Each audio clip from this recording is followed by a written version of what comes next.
Vou interromper vocês aqui por um motivo nobre, viu? Porque amanhã tem decisão também, Copa do Brasil, tem o segundo jogo, Corinthians e Internacional. E vamos para o CT do Corinthians, porque lá está falando, olha, segundo o treinador do Corinthians, o principal jogador do time desde o segundo semestre do ano passado, olha aí, ó, Rodriguinho, que jogou muito bem, hein, no final de semana contra o São Paulo.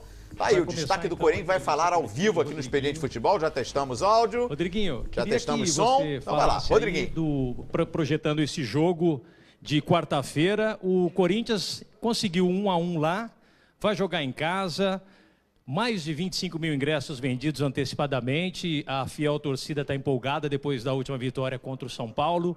Isso dá um favoritismo para o Corinthians nesta quarta contra o Inter? Boa tarde. Boa tarde a todos. Favoritismo num jogo grande como esse é difícil, né, se falar nisso. Mas a gente conseguiu uma boa vantagem lá, conseguimos jogar bem, né, principalmente no segundo tempo ali, conseguimos encaixar bem a marcação. E com o apoio da nossa torcida, dentro da nossa casa, vamos propor mais o jogo. Lógico que a gente tem uma vantagem, mas só pensar nisso no final do jogo, né, a gente vai jogar para ganhar. Esperando que a gente repita uma boa atuação como foi nesses últimos 2 jogos, para que a gente possa sair classificado. Tudo bem, Rodriguinho? Boa tarde. Chega um momento que o desgaste alcança um limite do aceitável ali, né? E de domingo para quarta, a recuperação ainda é menor do que de quarta para domingo. Aí, normalmente, a gente costuma dizer assim, ó, vai na base da conversa. Literalmente é o que vai acontecer mesmo do São Paulo para o jogo do Inter, né? Porque vocês praticamente não fizeram nenhum trabalho específico em campo mesmo, time titular. E teve a conversa com o Carille ali. Queria que você falasse como é que é não trabalhar, ter que só consertar as coisas na base da conversa, é melhor descansar do que treinar, enfim. Conta um pouquinho como é que está essa preparação, que é diferente.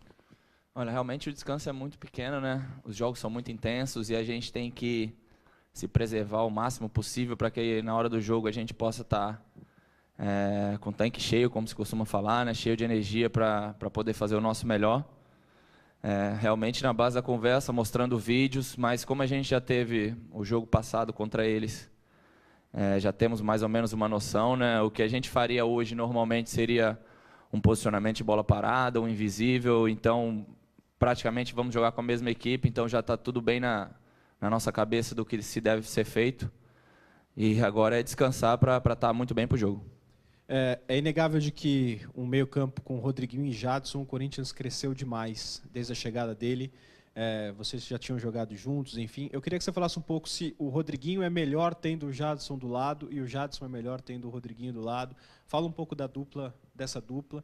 Ele ainda está como dúvida para amanhã, mas eu queria que você fizesse mais, não só sobre o jogo, mas falando um pouco mais da relação de vocês e como é jogar ao lado dele e ele ao seu lado, a relação de vocês. Como eu já falei várias vezes antes, né, o Jadson é um jogador de muita qualidade, muito inteligente, né, sabe dar o último passo, sabe se movimentar muito bem. E a gente já se conhece já há um tempo, né, temos uma amizade legal também fora de campo, a gente consegue se entender muito bem. E que bom que isso está refletindo dentro de campo, né, e que a gente está podendo ajudar o time a crescer, evoluir na parte ofensiva. Esperamos que cada vez mais possa ser melhor e que as coisas possam fluir bem para toda a equipe, todo mundo crescer com isso. Ô, Rodriguinho, eu queria que você falasse justamente dessa evolução do time, que começou sob um pouco de desconfiança a temporada, né? Vocês agora vêm de 8 jogos sem derrota, são 4 vitórias, 4 empates. O que você pode dizer desse bom momento da equipe, o trabalho do Fábio Carille, enfim, vocês conseguiram driblar aí essa desconfiança e o time está ganhando força? Olha, realmente começou o ano com uma certa desconfiança, né? Tanto da parte da torcida como da imprensa, né?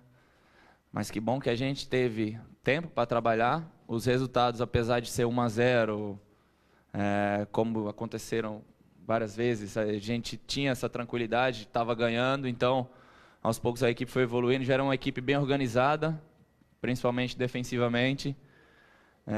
Evoluímos fisicamente, tecnicamente, né, porque os erros de passe diminuíram nesses últimos jogos. Era uma coisa que estava incomodando e atrapalhando muito a nossa performance, né, do meio para frente. E agora fazendo mais gols também dá uma confiança a mais. E a gente vai se tornando uma equipe bem forte que vai brigar por todos os campeonatos que a gente disputar. Em cima disso, Rodriguinho, o tempo é fundamental, né? E o Corinthians parece, neste momento, acelerar na hora. Realmente, que bom, né, que isso está acontecendo, a equipe está conseguindo evoluir no momento decisivo, né? Vários jogos aí importantes e que nos dão a condição de continuar em campeonatos que são importantes para a gente, como a Copa do Brasil, Sul-Americana, e na reta final do Paulista aí a gente está conseguindo engrenar bem, né? A equipe funcionando toda homogênea, né? O coletivo muito forte, e a gente espera que isso aí seja a fórmula certa para a gente ser campeão. E o Jadson, pelo que nós vimos, tem tudo para ir para o jogo. Foi lá, conversou com vocês na rodinha dos titulares. O quanto é importante vocês manterem o mesmo time do jogo de domingo, que para muita gente foi o melhor jogo que o Corinthians fez na temporada. Primeiro, o entrosamento que a gente tem, né? Segundo, ter um jogador da qualidade do Jadson. Terceiro, a flutuação dele no meio de campo, né, que gera um certo desconforto nos adversários. Se ele não jogar, será outro jogador de uma característica diferente. Então muda um pouquinho a nossa forma de jogar, porque será um jogador mais agudo e mais de lado, né? Então a gente espera que ele possa jogar e nos ajudar. Todo mundo falando em tempo, né? E como é que a vida muda, né? Um tempo atrás era um cara que era questionado da torcida, teve que sair, voltou, aí foi para o banco, aí voltou, agora é um cara decisivo. Como é que fica tudo isso na sua cabeça? Olha, realmente no futebol a gente tem que lidar com algumas coisas, né? Desconfiança, tudo, a gente tem que saber esperar o seu momento, nunca desconfiar do seu trabalho, do seu potencial. Isso aí ajuda muito, né? Você ter a confiança de que, continuando o seu trabalho, você vai melhorar e vai demonstrar para quem duvida da sua capacidade. Eu fico feliz agora de estar vivendo esse momento. No passado, quando fui criticado, fiquei chateado, triste, mas saberia que quando tivesse oportunidade, me preparei para ela. Quando ela aparecesse, eu tivesse que agarrar da melhor forma possível. Graças a Deus aconteceu isso, né? E as coisas mudaram, agora vivendo um bom momento. Mas tendo na cabeça também que o trabalho tem que continuar, porque do jeito que sobe, desce também. Algum momento você pensou em deixar o clube assim, no momento mais agudo de crítica? Sabe que é difícil, às vezes você está trabalhando, aí vem comentário de torcida e tal. Chegou a passar isso na sua cabeça assim? Não, eu comentei uma vez com meu irmão que quando eu saí daqui, uma frustração que eu tinha na minha carreira era que não tinha conseguido jogar bem no Corinthians, né?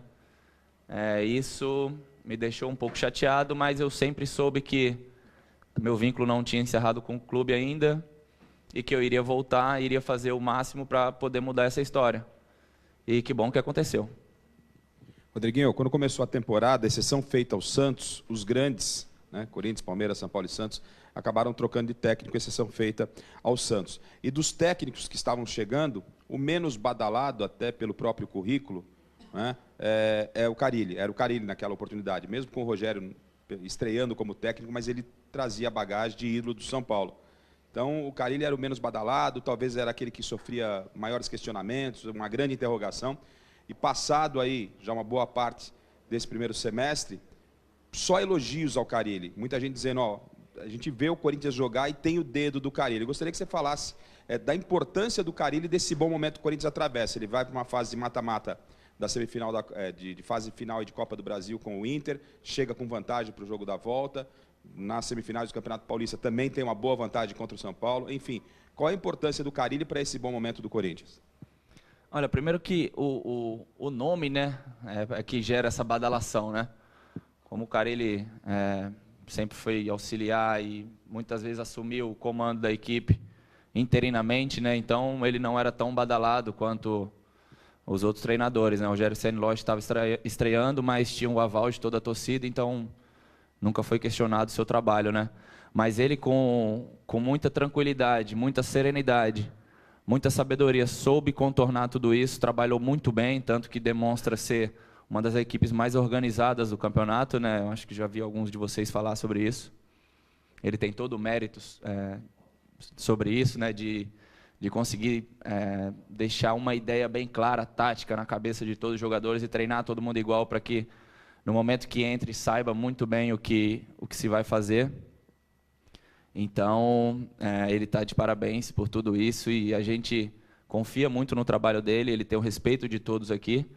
Ele ainda vai trilhar um caminho bem legal, tem muita coisa para ele fazer ainda pelo clube e na carreira dele. Rodriguinho, o Roberto de Andrade, presidente do Corinthians, disse outro dia que o Corinthians ainda busca pelo menos 2 ou 3 reforços ali para o Brasileirão, para que a equipe fique entre aquela meia dúzia de favoritos no Campeonato Brasileiro. Eu queria que você avaliasse, depois desse fortalecimento nos 2 campeonatos que o Corinthians disputa até agora, aqui, reta final de Copa do Brasil e Campeonato Paulista, você acha que o Corinthians de hoje já está entre essa meia dúzia de favoritos? O Campeonato Brasileiro é um campeonato completamente diferente, né? Apesar de são muitos jogos, né? É um campeonato muito longo, que as equipes oscilam muito, né? Então é necessário, sim, buscar reforços. Temos que dar uma encorpada no elenco, né? Mesmo sabendo que fora dos 11 principais ou ditos titulares, existem jogadores de qualidade também aqui no elenco, garotos também que estão demonstrando seu potencial. Mas é sempre bom, sim, trazer jogadores para agregar, porque é um campeonato que existem muitas lesões, é um campeonato longo, então a gente vai precisar de todos. Desculpa, outra pergunta. Se você acha que o Corinthians está nessa meia dúzia de favoritos hoje com o time que tem? Sim, lógico que vou colocar sempre o Corinthians favorito de qualquer campeonato. Além de estar aqui, de saber o trabalho que é feito pela nossa camisa, pela nossa tradição, a gente tem que estar sempre brigando lá em cima, até pelo objetivo da Libertadores, que vai ser claro para a gente também, apesar de estar disputando outros campeonatos que também nos dão essa vaga, mas a gente vai ter que entrar no Brasileiro bem forte para que a gente possa brigar lá em cima. E se a diretoria, esse presidente te chamasse hoje e falasse, Rodriguinho, eu queria que você indicasse esses 2 ou 3 reforços, quais seriam os nomes que você daria para ele? Olha, primeiro isso aí é uma responsabilidade que não está bem na minha alçada não, né? Mas seria legal, eu iria pensar primeiro, né? Você me pegou de surpresa aí, eu não poderia te falar quem eu iria indicar não, cara. Seria legal, né? Difícil é trazer esses caras, né? Rodriguinho, no começo dessa semana, um jornalista gaúcho escreveu que existe uma rivalidade unilateral entre Inter e Corinthians. Existe uma rivalidade maior do Inter para o Corinthians do que do Corinthians com o Internacional. E a gente vê na imprensa gaúcha o pessoal tratando o jogo de amanhã como uma final de Copa do Mundo, assim, como um jogo do ano, praticamente. Você acha que existe isso mesmo? A rivalidade é igual? Como é que vocês que estiveram lá no Beira-Rio veem esse fato e essa rivalidade que, segundo ele mesmo, é unilateral? Olha, a gente tentou tratar o jogo com o máximo de naturalidade possível, esquecendo essa rivalidade que é de tempos atrás, né? Lógico que os clubes têm os seus problemas, não sei, mas nenhum jogador estava aqui nessa época. A gente tratou como uma decisão, um jogo muito importante para a gente, de um campeonato super importante. A gente teria que estar muito focado, porque saberia que enfrentar um time muito difícil e apenas isso. E você está falando sobre a sua boa fase, né? E até a mudança com que você é tratado pelos torcedores, pela imprensa. Quando o jogador vai mal, muito se fala de fora de campo, né? Balada, né? Outras histórias. Quando o jogador vai bem, ninguém liga para isso, né? Ninguém quer saber. Você acha que isso é uma grande besteira ou influencia o que o jogador faz dentro de campo, se cuidar? Enfim, o que você acha dessa história toda, por favor? Eu acho que cada um faz o que quer fora de campo, cada um faz o que gosta. E você tem que ser julgado pelo seu trabalho quando você está fazendo o seu trabalho, né? Simplesmente. Mais alguém, gente? Mas... Ótimo, valeu, gente. Rodriguinho, tchau. Ele foi o primeiro jogador a fazer isso. Ele foi nas europeias.